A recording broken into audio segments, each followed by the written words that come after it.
Saya ingin menyapa Bapak Ibu sekali lagi. Shalom. Shalom. Puji nama Tuhan. Mari kita satu dalam doa sebelum kita membahas kebenaran firman Tuhan. Kasih dasar hidup bersama. Dan topik pada hari ini, menjadi teladan dalam kasih. Sebelum kita membahas, mari kita minta pimpinan dan penyertaan Tuhan. Biarlah Allah Roh Kudus yang akan menjelas sejelas-jelasnya bagi Bapak Ibu jemaat. Karena sebagai manusia, saya sangat-sangat terbatas. Mari kita satu dalam doa. Bapa, di dalam nama Tuhan kami Yesus Kristus, Engkau begitu baik. Oleh sebab itu Tuhan, kami ada sebagaimana adanya kami, karena kasih karuniamu, dan karena begitu Engkau memperhatikan kami, sehingga kami ada, dan kami ingin diam sejenak Tuhan, untuk sama-sama membahas kebenaran firman-Mu, dan biarlah firman-Mu boleh menjadi pelita bagi kaki kami di dalam kegelapan dunia yang semakin hari semakin gelap. Dan biarlah kami boleh dituntun kepada kebenaran yang sesungguhnya. Karena kami tahu Tuhan, dunia ini benar-benar tawar dan pahit. Oleh sebab itu, mari pakailah kami, supaya kami boleh menaburkan dunia ini dengan kasih-Mu dalam kehidupan kami sebagai orang percaya.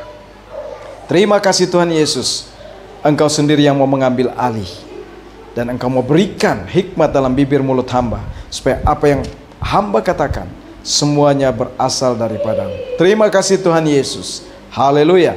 Amin. Silakan duduk Bapak Ibu jemaat yang dikasih dalam Tuhan kita Yesus Kristus. Bapak Ibu, tema kita menjadi teladan dalam kasih. Kenapa? Sebagai orang percaya harus mengikuti jejak Yesus. Memang ada banyak orang katakan menjadi orang Kristen itu gampang kok. Bapak Ibu, buat saya nggak gampang. Memang waktu kita menerima Yesus, sah kita menjadi orang percaya. Tanpa kita dipermandi, kita menjadi orang percaya. Karena apa? Jika kita mengaku dengan mulut, nah, Tuhan ada di pihak kita. Jika kita menyangkal Dia, Dia juga akan menyangkal kita di hadapan Bapaknya. Jadi Bapak Ibu, kalau ada orang katakan jadi orang Kristen tuh enak, nggak enak. Siapa yang katakan jadi orang Kristen enak?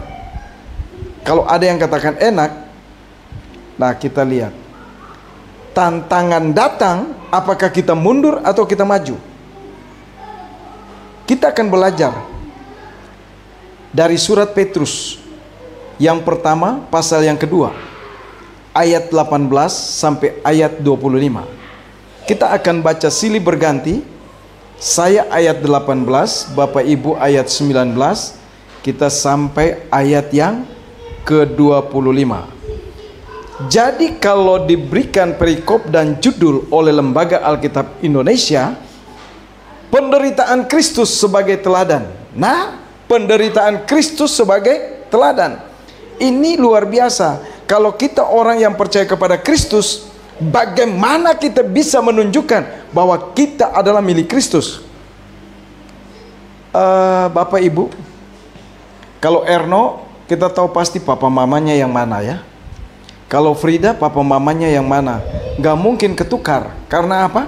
Mereka akan mencerminkan kedua orang tua. Dan tingkah laku mereka itu tidak berbeda jauh. Anak-anak saya, waktu kami ke Ambon, mamanya bingung. Orang Medan itu sulit ya untuk lues ya. Nah, begitu anak-anak saya bergabung dengan anak-anak yang di sana, dia bengong, kok bisa ya? Iya, karena apa? Ada darah daging. Bisa ya? Kalau papa mamanya dari Sumatera, pasti kaku. Mukanya ya sedikit pepaya setengah matang. Memang pepaya setengah matang tuh enak loh. Itu model istri saya dulu. Tapi begitu ketemu dengan saya, bukan pepaya setengah matang lagi, Lina. Tapi udah pepaya matang. Yang saya lihat itu pepaya yang waktu kamu beli buat si adanya Frida, kamu beli itu pepaya kok bisa rasa gitu ya? Ada manis, ada asam, coba tuh. Dimakan enak loh. Nah kalau setengah matang, yang giginya nggak kuat pasti berdarah. Tapi kenapa? Kita akan menjadi contoh dan teladan mengikuti siapa yang kita ikuti.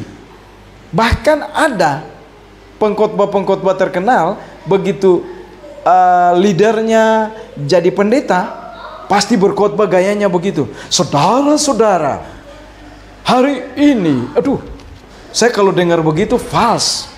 Kenapa? Jadilah diri sendiri gitu ya. Memang kita mengikuti gembala yang baik, tapi jangan kita ikut. Nanti gembalanya, kamu harus begini.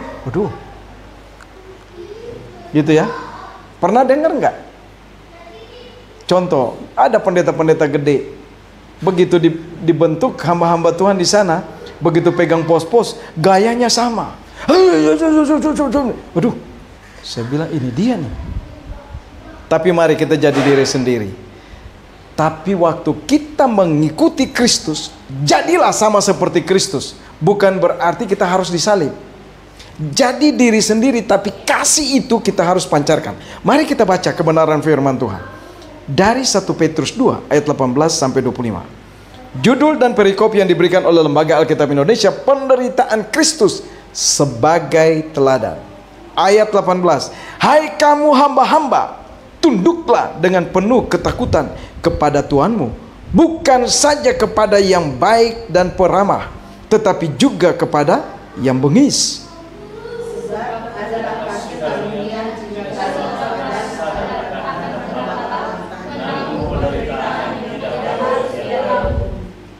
Sebab dapatkah disebut pujian jika kamu menderita pukulan karena kamu berbuat dosa?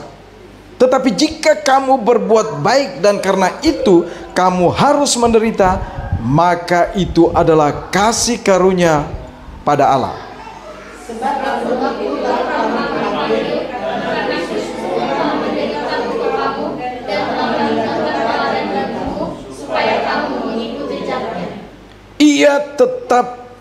Ia tidak berbuat dosa dan tipu tidak ada dalam mulutnya.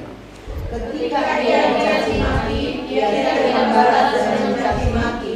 Ketika ia menderita, ia tidak mengancam, tetapi ia menyerahkannya kepada Dia yang adil dan adil. Ia sendiri memikul dosa kita di dalam tubuhnya di kayu salib, supaya kita yang telah mati terhadap dosa hidup untuk kebenaran. Oleh bilur-bilurnya kamu telah disembuh.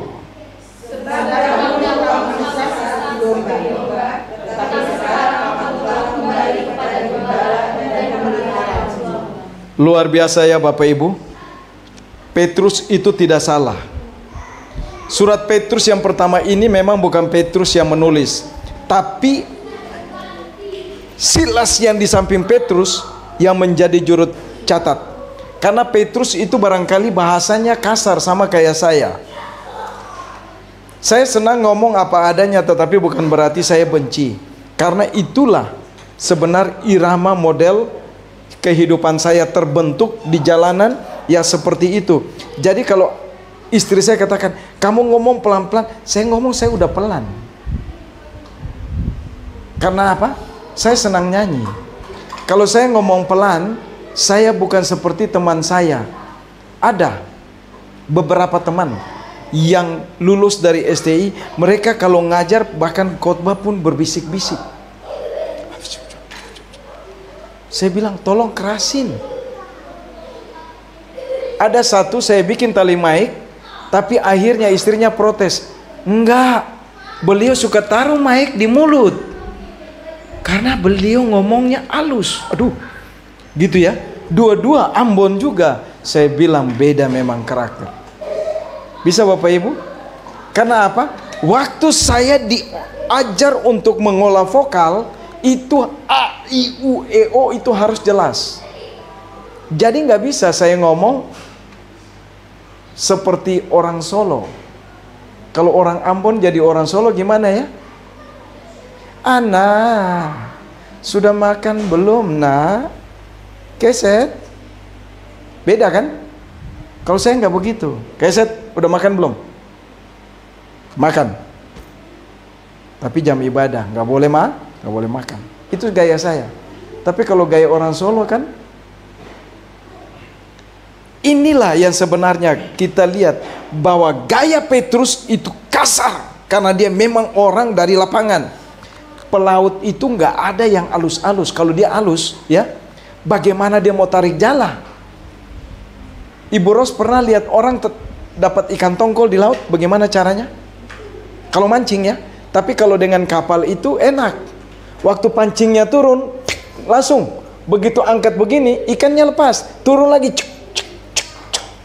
Nggak pakai begini, tunggu lama. Kalau di Ambon orang mancing tunggu lama begitu, kita udah katakan begini, besok kita lihat orang itu masih ada nggak ya? Karena nggak ada. Kalau tongkol-tongkol itu, ikan-ikan gede itu, tinggal taruh, cup, cup, cup, cup, langsung dia masuk ke dalam, masuk palkal.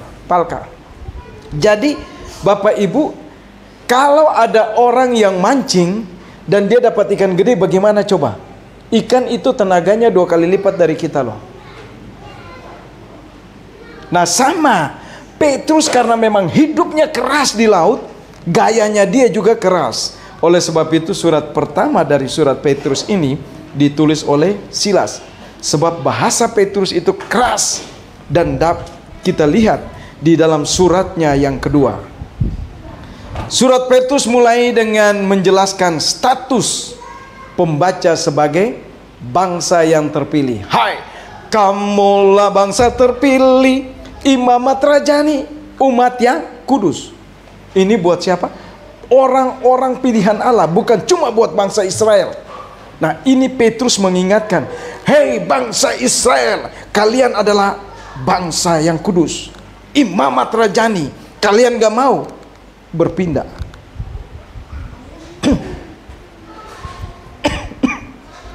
Maka itu Yohanes 1 ayat 12 tuh ya dan amin. Barang siapa menerima Yesus, dia menjadi anak-anak Allah.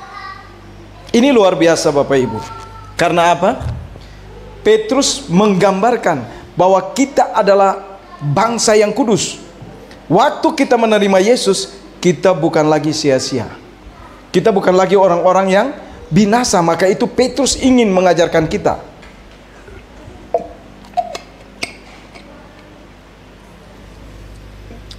Jadi Bapak Ibu, kalau kita lihat sebagai pandangan dan perantau, pembaca harus melawan dosa dan hidup baik di tengah-tengah bangsa Yahudi supaya Allah dimuliakan. Bangsa Yahudi itu umat pilihan Allah. Tapi coba, apa yang mereka sudah dapat dan Allah sudah memberikan, maka secara langsung mereka masih menentang. Kita bersyukur kita tidak mengalami hal yang mereka alami. Tapi waktu kita membuka hati kita, kita mengundang Yesus, langsung detik itu juga kita menjadi anak Allah. Mudah kan? Tapi ingat, nggak semudah itu. Jadi gampang bukan berarti gampangan. Waktu kita terima Yesus ada tantangan baru. Ada tantangan baru. Oleh sebab itu, di dalam 1 Petrus 2 ayat 11 itu jelas ya, dikatakan begini. Saudara-saudaraku yang kekasih, aku menasihatkan kamu supaya sebagai pendatang dan perantau. Pendatang itu apa? Ingat Bapak Ibu, di dunia ini kita hidup sementara. Karena apa? Kita cuma numpang lewat. Jadi kalau Bapak Ibu naik kapal ke Ambon, itu ada namanya transit. Kalau transit di ujung pandang, tunggu dulu beberapa jam, masih bisa turun belanja. Nah sama, jadi di dunia ini sebenarnya tempat kita transit untuk menuju ke sorga atau neraka. Waktu kita menjadi anak Allah, kita akan menuju ke sorga. Tapi kalau kita tidak menerima Kristus sebagai Tuhan, kita akan menuju kepada kebinasaan.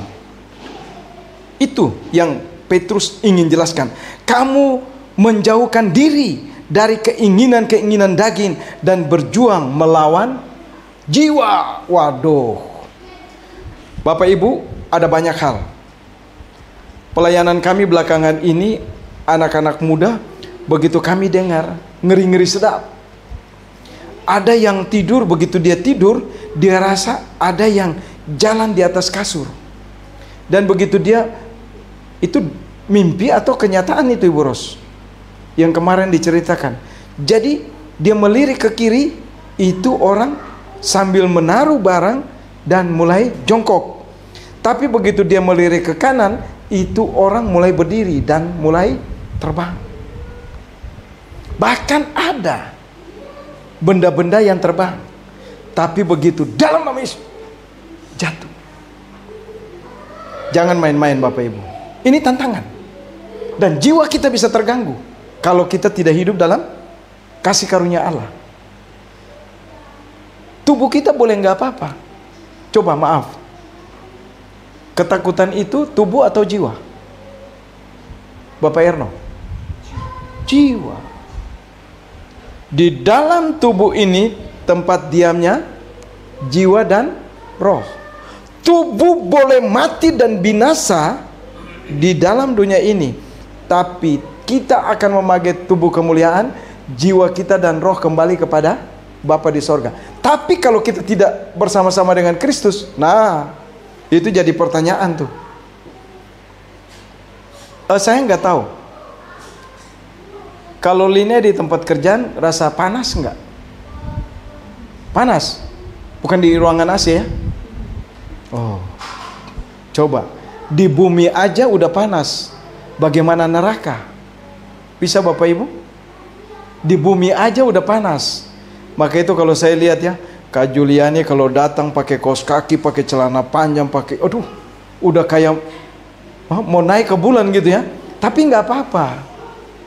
Itu bagus karena kita merawat tubuh. Kalau saya nggak bisa. Hitam manis, yang hitam manis, pandang tajammu, pandang tajammu. Oh, yang hitam manis, itulah saya. Si Kesia, main di lapangan. Nggak putih-putih kamu ya sayang? Panas nggak? Oh, itu dia. Sama kan? Nggak bisa beda. Itu jadi kalau anak dan bapak dan mama, nah maka itu ibunya bingung. Ini kan anak saya bingung ya, apalagi kalau yang ini, kalau udah sekali bikin, mamanya tuh maaf, kalau ketawa akhirnya mesti lari cari kamar kecil. Tapi itulah, mari kita lihat bahwa Petrus mengingatkan kita bahwa pembaca harus melawan dosa, ya, melawan dosa dan hidup baik dengan bangsa-bangsa bukan Yahudi supaya Allah dimuliakan. Kenapa Allah dimuliakan? Memang kita bukan bangsa Yahudi.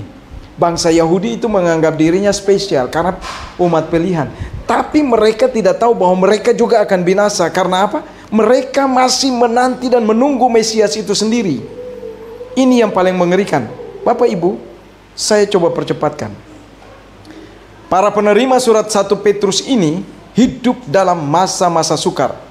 Mereka ada dalam zaman sulit.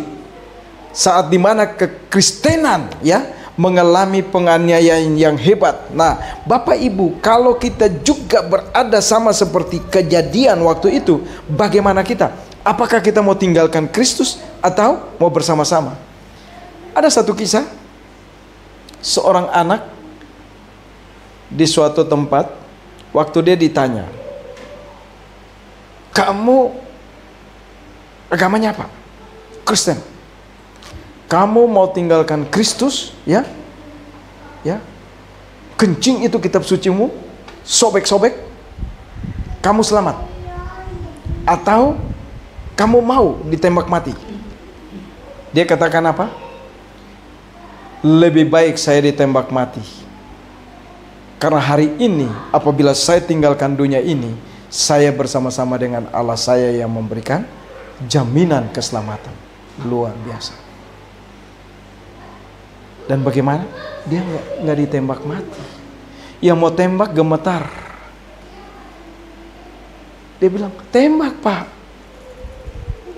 Kenapa Bapak nggak bisa tembak? Kamu punya ilmu apa sampai saya nggak bisa mengutik itu senjata saya? Bisa Bapak Ibu? Hebat. Jadi jangan takut. Kita sebagai orang percaya, tantangan boleh datang, tapi kita akan menghancurkan tantangan itu. Dan tantangan itu akan tunduk. Karena itulah jaminan dari kebenaran firman Tuhan. Bapak Ibu, dalam perikop ini kita dapat membagi dalam dua bagian. Pertama, itu dari ayat 18 sampai ayat 20 ya. Berisi nasihat tentang bagaimana bersikap mengenai seorang Kristen dengan status sosial tertentu di tengah-tengah masyarakat. Kalau saya menjadi pekerja, saya harus taat. Saya harus tunduk mengikuti peraturan. Kadang-kadang kita di tempat pekerjaan sudah melakukan semua baik. Bahkan kita punya nilai untuk tes kenaikan jabatan sudah bagus, tapi masih apa? Tidak diperhitungkan. Bahkan ada orang-orang yang tidak mengikuti tes, ya, mereka bisa mendapat jabatan itu. Jangan sedih. Itu tantangan. Yesus raja bukan? Yesus raja di atas segala raja. Ya. Dia itu penguasa dunia ini. Tapi coba, waktu dia diancam, dia disalibkan, apakah dia melawan? Tidak. Kalau dia mau matikan manusia tuh gampang. Mati. Tapi enggak. Dia lakukan itu karena apa? Dia taat kepada Bapanya di sorga. Kepada Allah Bapa. Dan itulah teladan bagi kita orang percaya yang harus kita ikuti. Maka itu dikatakan dari ayat 18 sampai ayat 20 apa? Hai kamu hamba-hamba, tunduklah dengan penuh ketakutan kepada Tuhanmu, bukan saja kepada yang baik dan peramah, tetapi juga kepada yang bengis. Jadi waktu kita tunduk itu, kita harus taat. Kita menyadari kita berada di mana. Dan kalau ada pekerjaan, lakukan bersama Allah, kita lakukan pekerjaan besar. Mereka akan terbengong-bengong. Karena Allah di dalam Kristus Yesus lakukan. Bahkan waktu dia disiksa nggak ada dia bilang, Allah sakit sekali. Aduh cambuknya. Bapak Ibu tahu cambuk yang menyambuk Yesus itu dia bulat. Ya. Pakai kulit. Di bulatan ini pakai paku. Jadi kalau dicambuk, itu gimana coba Bapak Ibu? Tancap. Begitu ditarik, itu dagingnya juga ikut. Maka itu The Passion of the Christ. Nonton deh. Mel Gibson itu membuat The Passion of the Christ itu luar biasa, benar-benar. Itulah kenyataan penderitaan Yesus. Bukan Yesus of Nazaret yang mukanya ganteng, ya begitu jatuh, ya biasa aja. Tapi The Passion of the Christ, Bapak Ibu kalau ke Israel, jalanlah dan menikmatilah jalan salib Yesus. Waktu dia berjalan, Bapak Ibu, itu bukan tanah liat seperti di kampung kita. Tanah liat aja waktu kita jatuh masih luka.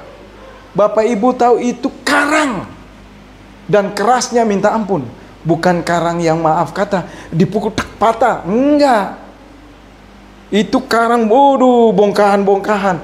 Jadi waktu dia jatuh, Bapak Ibu tahu salib itu, ya, kayu salib yang berat itu timpa, hancur, nggak berbentuk, tulang-tulang patah, pak, habis muka. Jadi tolong nonton film The Passion of the Christ.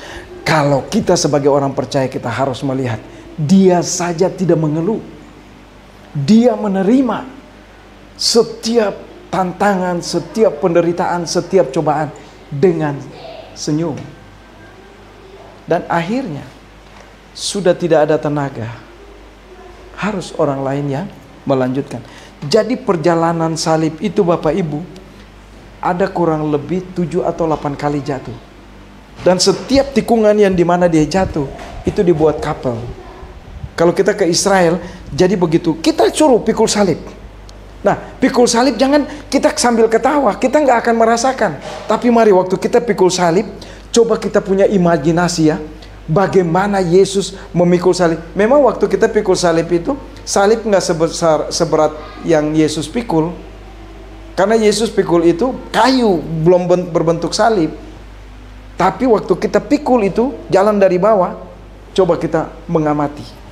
Dan coba kita mengimajinasi bahwa seolah-olah itu Yesus. Dan waktu di tempat itu dia jatuh, kita masuk ke kapel, kita berdoa. Sampai ke salib. Bagaimana coba? Ini yang pertama yang Petrus inginkan supaya kita mengetahui bahwa hai kamu hamba-hamba. Hamba-hamba ini bukan budak ya, tapi kita sebagai hamba Allah, sebagai orang percaya, milik kepunyaan Allah, mari kita tunduk. Karena ingat, siapapun yang memimpin pemerintahan Indonesia, dia adalah pilihan dari Allah, bukan manusia. Allah yang menentukan lewat umat manusia yang memilih. Tapi waktu dia memerintah dengan cara dia, kita tunduk, kita taat. Gak mau ya udah pergi. Bapak Ibu tahu, beberapa negara sekarang ini lagi tidak baik-baik. Dan memang sekarang negara, istilah dunia ini tidak baik-baik. New Zealand yang tempatnya nyaman, ada orang yang pernah kami layani dan akhirnya beli tempat di sana untuk hari tua. Karena di sana tuh enak. Mau bikin apa aja nggak ada kejahatan. Tahu Bapak Ibu? Warga istilah apa tadi no? Iya, New Zealand berpindah. Karena apa? New Zealand tidak baik-baik. Semua orang-orang berpindah, tinggalkan New Zealand, cari suaka. Apakah kita orang Indonesia mesti seperti itu? Saya nggak mau. Saya disuruh pergi pegang perwakilan Amerika di Amerika, nggak mau. Saya bilang nggak, kasih kesempatan buat yang lain. Saya lebih pilih Indonesia. Tapi istri saya bilang, ayo kesempatan dong. Aduh, saya tidak punya ambisi ke sana. Yang penting Tuhan masih memelihara saya dan saya bisa menjadi surat Kristus yang terbuka, cukup. Kalau sampai ke sana, akhirnya bersungut-sungut, aduh, kapan kita makan nasi ya? Apalagi kayak istri saya, gak makan nasi gak nendang. Katanya orang Sumatera, iya kan? Kalau saya udah biasa makan roti, pakai daging, taruh keju dikit ya. Singkong gak ada. Padahal saya anak singkong. Istri saya bilang, ayo, aduh, saya pikir 2 kali lipat. Kalau ke sana, dia nggak makan nasi 1 hari aja, dia bilang apa? Aduh, gue belum makan nih. Terus tadi apa? Begitu ya? Tadi makan bakmi, makan bakso apa? Belum. Itu bukan nasi. Aduh. Tapi itulah. Kalau seperti itu, mari kita tinggalkan. Kita ikut jejak Yesus. Kita ini hamba, bukan berarti budak dari orang sesama kita. Tetapi kita hamba Allah. Waktu kita menjadi hamba Allah, ikutlah teladan Yesus. Tunduk, taat. Taat bukan berarti mengalah. Tapi jadi surat Kristus yang terbuka. Bapak Ibu, saya senang. Dulu tempat ini, saya ingat waktu mau dibakar, waktu mau bangun, kalau ada pasien yang masuk bakar, terus satu ibu, Payan, hati-hati. Saya bilang, emang kenapa Bu? Itu rumah saya. Saya mau bikin apapun hak saya. Hati-hati loh. Dibakar. Aduh. Saya bilang, emang saya takut dibakar. Tapi oke. Boleh saya doain kalian? Allah beracara. Jadi setiap penderitaan yang kita alami itu masih kecil dan belum apa-apa. Jangan pernah mundur dan katakan begini, aduh, stres saya. Jangan. Yesus mengalami penderitaan, Bapak Ibu, itu tidak pernah stres. Waktu dia jatuh, Bapak Ibu tahu, itu sebelum pikul salib udah dicambuk, badannya hancur. Sebagai manusia dia tidak mampu, sudah harus mati sebelum di kayu salib, tapi dia tetap tabah.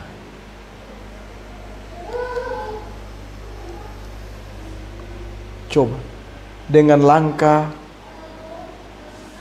yang mulai lemah, tapi dia tetap menuju. Bapak Ibu kalau ke sana sebelum ke Israel, tolong olahraga jalan pagi banyak. Karena Bapak Ibu di sana itu selalu harus jalan kaki. Mobil hanya di jalan raya dan kita harus jalan. Kalau kita mulai dari Yesus pikul salib sampai ke kematian, itu masuk lorong-lorong yang namanya bukan kayak taman mini yang kita bisa lihat indah. Itu masuk lorong-lorong pasar untuk menuju ke kayu salib, dan itu tanjakan. Jadi Bapak Ibu, kalau mau ke Israel dan mau napas tilaar jejak Yesus, silakan olahraga. Ini yang pertama Bapak Ibu. Jadi kalau kita lihat bahwa sebab adalah anugerah jika seorang karena sadar akan kehendak Allah menanggung penderitaan secara tidak adil. Jadi jangan kita mengeluh. Bapak Ibu, waktu saya tanya istri saya, belum jadi pacar, tapi saya bilang, kamu mau jadi pacar saya nggak? Dia nggak bilang iya, tapi dia cuma tawarin gini, nanti kalau mau pergi persekutuan bareng ya. Berarti saya tahu, ya itu kode kan? Karena Ibu Rosnya agak malu-malu kucing. Jadi ya udah saya tunggu. Terus begitu udah pulang tuh senang, kita nggak mau naik kendaraan gitu ya. Kan biar jalan kan, kalau jalan sampai pagi kan tetap berdua kan. Ya namanya cinta pertama, pandangan pertama gitu ya. Aduh. Jadi sambil jalan saya tanya, kamu itu cinta sama siapa sih? Ada lagi nggak orang lain? Dia bilang, ada. Aduh. Saya pikir begini, kalau dia sebut nama orang, gue bilang lu jalan sendiri deh. Dan jalan itu maaf, jalannya gelap. Dan orang ini penakut, gitu ya. Itu UI ya. Jadi ada kampus UI di Rawamangun itu, kita mesti motong jalan. Jadi kalau udah malam itu sunyi, sepi sendiri. Kalau sendiri iseng. Kalau lihat mulai daun pisang goyang-goyang gitu kan, ada apa di sana? Udah nggak tahu, udah bisa mati berdiri gitu ya. Jadi saya pikir, waduh, jantung saya udah mulai tuk gitu ya. Tapi dia katakan apa? Ada. Aduh, saya udah diam aja. Siapa dong? Suara nggak keluar. Siapa dong? Karena apa? Udah syok. Wah, ternyata bukan ini. Berarti kodenya salah nih. Saya tangkap kodenya salah. Iya. Kamu tahu cinta saya tuh lebih cinta Yesus dari kamu. Oh, haleluya. Begitu dengar kata Yesus, saya bilang, yes. Hati yang tadinya tenang. Kenapa kamu buka mulut?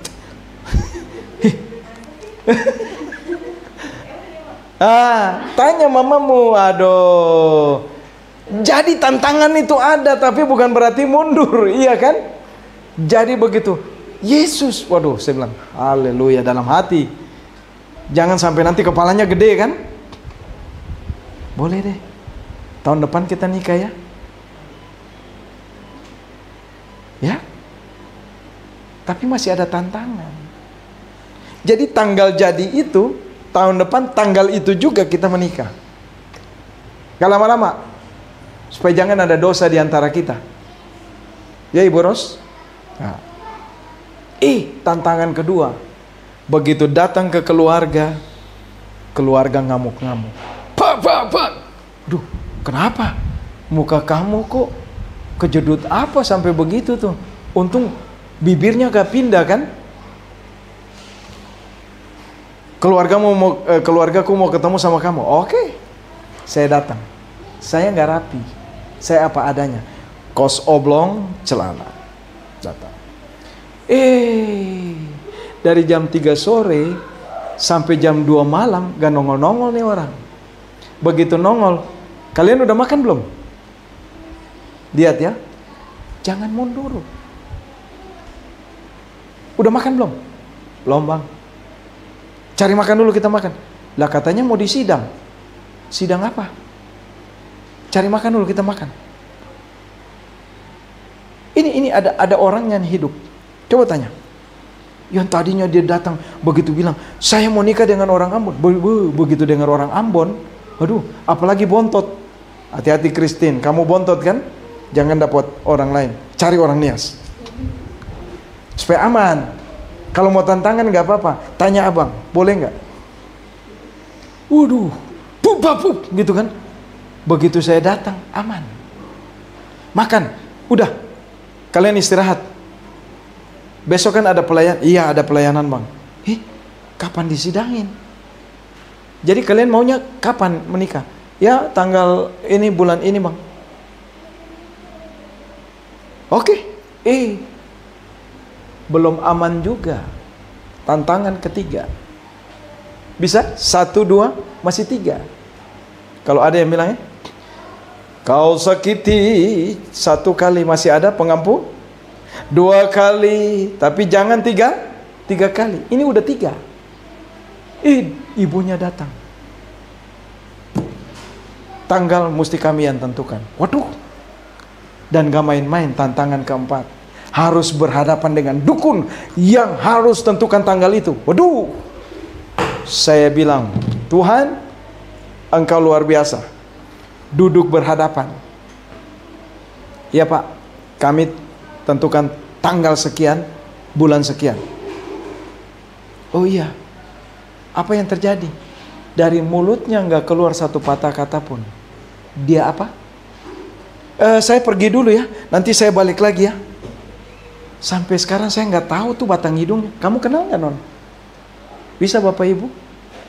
Bersama Yesus kita lakukan perkara besar. Amin. Tantangan boleh datang, tapi jangan kita mengikuti arus tantangan itu. Kita harus hadapi. Seperti kapal di tengah ombak dan arus pencobaan. Tapi apa yang terjadi? Kapal itu tetap menuju ke tempat tujuan. Ada di Pulau Nias, ada pulau apa namanya Ibu Ros, waktu itu kita mau ke sana? Yang gelombangnya suka tinggi-tinggi, apa ya? Mentawai. Iya, dekat Nias ya. Pak Hulu. Tahu nggak? Iya. Waduh, saya bilang, waduh Pak Yan, kuat gelombang nggak? Lah saya orang laut. Saya belum lihat gelombangnya seperti apa. Apakah sama seperti di kampung saya atau enggak? Aduh, tapi gelombangnya Pak Yan. Ya, dia sudah mendramatis. Gelombang, belum pergi. Saya bilang, mana? Ayo, saya tantang. Nah, jadi kalau kapal mau menuju Mentawai dari Nias, ya, itu ada tantangan. Kapal itu berhenti enggak? Atau balik? Dia tetap menuju Mentawai.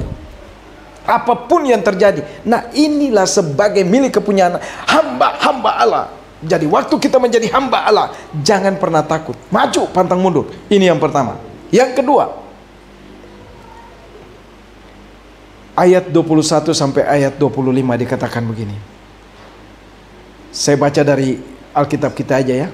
Sebab untuk itulah kamu dipanggil, karena Kristus pun telah menderita untuk kamu. Kenapa Bapak Ibu dipanggil? Ini adalah pada dasarnya alasan dari nasihat-nasihat tersebut di atas. Jadi waktu kita dipanggil Allah, bukan untuk baik-baik saja, untuk tidak baik.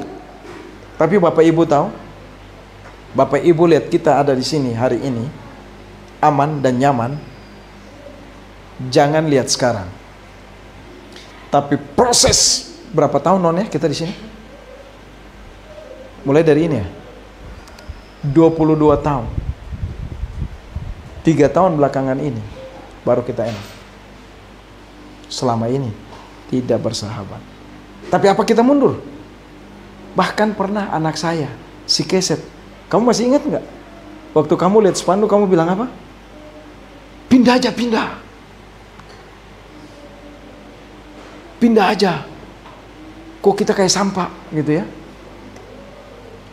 Saya bilang, Tuhan, anak saya belum dapat tantangan nih. Namanya sih bagus. Keset Tov Bana. Anugerah indah membangun, gitu kan? Mercy, gitu kan? Tapi baru dia baca itu spanduk, buset. Orang Kristen sampah. Pak, Mak, kita tinggal tempat lain aja. Waduh. Bisa Bapak Ibu, tapi sekarang dia senang. Dia bangga. Kenapa? Jangan pernah kita mundur, karena ada tantangan. Tantangan itu membuat kita makin dewasa. Nah itu. Jadi kalau kita ya melihat nasihat tersebut di ayat 21 ayat 25 dia katakan begini ya.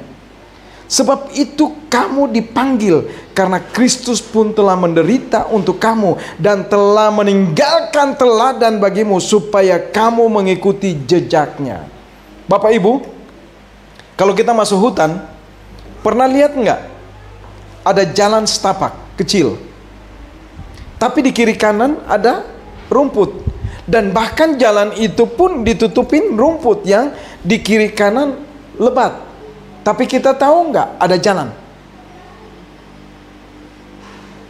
Kalau di Ambon itu hati-hati kalau begitu.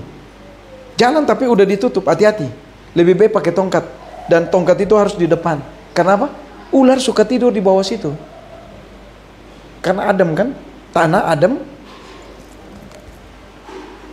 Dilindungi sama rumput-rumput. Tapi kita tahu nggak ada jalan? Contoh, Bapak Ibu kalau kita ke kebun di sebelah sana, kita tahu nggak ada jalan di situ? Pasti tahu ada. Ada jejak orang yang sudah sering masuk keluar. Nah, waktu kita mengikuti Yesus sama seperti itu. Waktu Yesus katakan, ya, kasihilah Tuhan Allahmu dengan segenap hatimu. Kasih. Dan segenap jiwa, ya kasihi. Jangan pernah tunggu-tunggu. Jangan pernah tunda-tunda.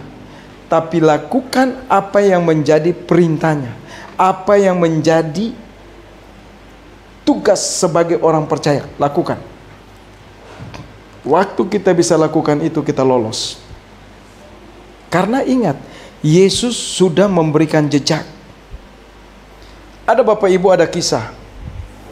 Ya, sampai masa tuamu aku Yesus tetap dia, dan aku mau apa? Menggendong. Bapak Ibu tahu, kalau ada di pantai yang tadinya ada 2 jejak, tiba-tiba menjadi 1 jejak. Bapak Ibu, bukan berarti Yesus tinggalkan kita. Jejak kaki itu bukan jejak kaki kita, tapi Yesus menggendong kita. Kalau kita taat. Tapi kalau kita nggak taat, Bapak Ibu, kita akan menjadi orang yang terkalahkan. Bagaimana ya? Bagaimana kita mau mencerminkan ya? Bahwa kasih dasar hidup atau menjadi teladan dalam kasih. Waktu menjadi teladan dalam kasih, kita ikutlah kasih Allah kepada kita lewat Yesus Kristus. Dia datang dan dia mau mati di kayu salib tanpa mengeluh. Yang penting Bapak Ibu dan saya mau responi kasih itu. Waktu kita respon aja, kita nggak cari. Dan ingat, jangan pernah berpikir ya, keselamatan itu kita harus cari. Nggak akan dapat. Apapun yang kita berikan ya di pantai asuhan buat orang yang membutuhkan, dan pantai asuhan katakan, iya Pak, kalau ada lagi harta Bapak kasih sini aja, dia senang. Terus kita bagaimana? Surga? Belum tentu. Tapi waktu kita bertemu dengan Yesus dan melakukan apa yang dia inginkan, luar biasa. Bapak Ibu, orang-orang yang biasa kami layani itu lihat kami bingung. Ih, Payan Ibu Ros bisa ya? Dan istri saya dikatakan apa? Apa kamu dikatakan apa? Nggak normal ya? Payan dan Ibu Ros itu hidupnya nggak normal. Lah saya bilang nggak normalnya apa sih? Bapak Ibu bisa lihat nggak? Kami normal atau nggak normal? Coba. Normal-normal aja kan? Tapi ada orang-orang yang biasa dengan kami melihat kami nggak normal. Karena apa? Perbuatan Allah dalam hidup kami luar biasa. Mari. Jadilah apa adanya dan jadilah teladan. Ikuti teladan Yesus. Kasih dasar hidup bersama. Menjadi teladan dalam kasih. Ini yang paling penting Bapak Ibu. Oleh sebab itu, mari kita belajar dari kasih Allah. Karena begitu besar kasih Allah akan dunia ini sehingga ia mengaruniakan anaknya yang tunggal. Bapak Ibu tahu, dia punya proses sebagai manusia dan diterima oleh bangsa Yahudi itu nggak mudah. Dia harus sunat. Dia harus ikut tata cara Yahudi. Dia harus masuk ke bait Allah dan harus taat di sana. Dia harus lakukan lagi yang namanya baptisan yang dilakukan oleh manusia biasa yang namanya Yohanes. Tapi dia lakukan.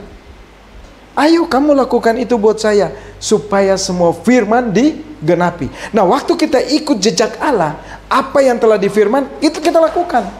Waktu kita lakukan, Bapak Ibu jangan takut. Apa yang kita mau, cuma katakan buat dia, Tuhan, kalau saya kan laki-laki, katakan begini, Tuhan, saya putramu datang di hadapan. Engkau yang lebih tahu tentang kehidupan putramu ini. Kalau kita wanita, katakan saya putrimu. Karena ingat, waktu anak-anak kita berdoa panggil Allah Bapa atau Om? Bapa. Bapa kami yang di sorga, semua katakan Bapa kami yang di sorga. Iya, kita adalah putra-putri Allah. Datang, dan waktu kita mengikuti jejak Kristus, jangan takut. Apa yang kita mau, Dia akan berikan. Apa yang kita butuhkan, Dia akan siapkan. Dan kedua, Bapak Ibu, di dunia ini, memang dunia ini tempat kita transit. Ada tantangan dan penderitaan. Sekarang kalau kita nggak mau hidup di dunia, mau nggak kita tinggalkan dunia ini cepat? Halo? Contoh saya ambil orang Sumatera. Jadi beban buat saya nggak? Harus jadi beban. Atau saya harus katakan, udah kamu pulang lagi deh ke rumah orang tuamu. Begitu kan? Nanti kalau mau ketemu kamu datang lagi. Halo? Harus seperti itu atau harus sama-sama? Sama-sama. Jadi tantangan dalam hidup ini kita harus hadapi. Apalagi kita anak Allah, jangan mempermalukan Allah. Ingat, waktu kita mempermalukan Allah, Allah akan membalingkan mukanya dari kita. Waktu dia katakan begini, Bapak Ibu, sulit bagi kita. Tapi waktu dia tersenyum buat kita, lihat semua tantangan yang kita hadapi dan kita lakukan, dia katakan, inilah hambaku yang setia dan kepadanya aku berkenan. Amin. Mari kita tunduk kepala dan kita berdoa. Bapa, terima kasih Engkau begitu baik. Engkau Allah yang luar biasa. Allah yang mengingatkan kami bahwa Engkau tidak pernah meninggalkan kami. Engkau telah menjadi teladan dalam kehidupan kami, dan Engkau ada dalam kehidupan kami untuk menjadikan kami menjadi teladan di dalam dunia yang semakin hari semakin gelap ini. Oleh sebab itu Tuhan, ajarkan kami tentang kasih-Mu. Biarlah kami berjalan menjadi surat Kristus yang terbuka dimanapun Engkau percayakan. Dan mari Tuhan, Engkau mau terus berikan pengertian-pengertian lagi bagi jemaat-Mu. Karena hamba-Mu terbatas, tidak punya kemampuan apa-apa. tapi Engkau tidak terbatas. Terima kasih Tuhan Yesus. Kehendak-Mu yang jadi Bapa, jangan kehendak kami. Haleluya. Amin. Saya kembalikan